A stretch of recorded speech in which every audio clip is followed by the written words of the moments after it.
Gente pinda mule manja kupasana mchasa.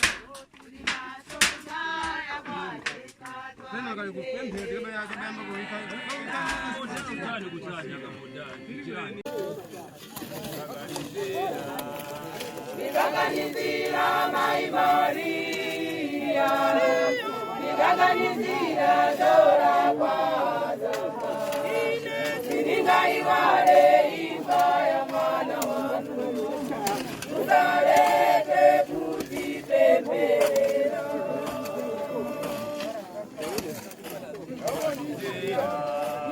Niganganizira maimaria.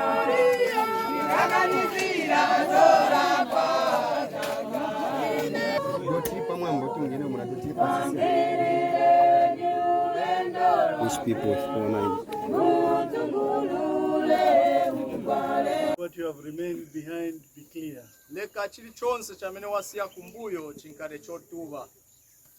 May God who loved you so much lekani mulungu amene anamikondesesa maningi and who loves you so much even now ndiponso amene akali kumikonda kufikira na nthawi ino receive you akulandire in heaven. mwamba uko. May Ignatius, our patron saint, lekani uyu Ignatius whom you loved so much, wamene unalikondesesa ngako receive you. akulandire. Glory be to the Father, mtendero nkale kwa Tate, to the Son, kwa Mwana and to the Holy Spirit, ndiponso kwa Mzimu Woyera, now and forever. kupitirira masiku yonse. Thank you.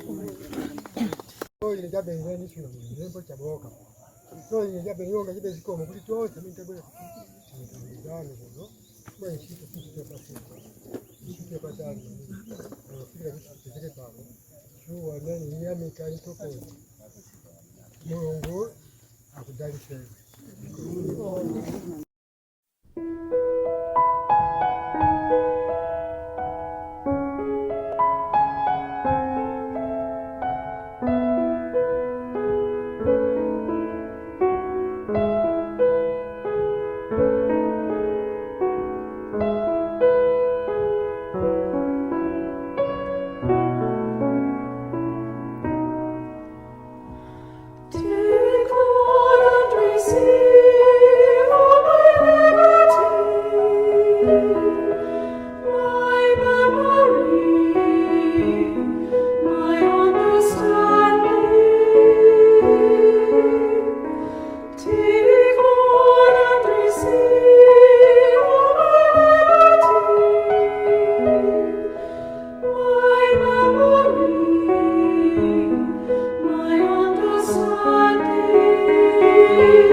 Take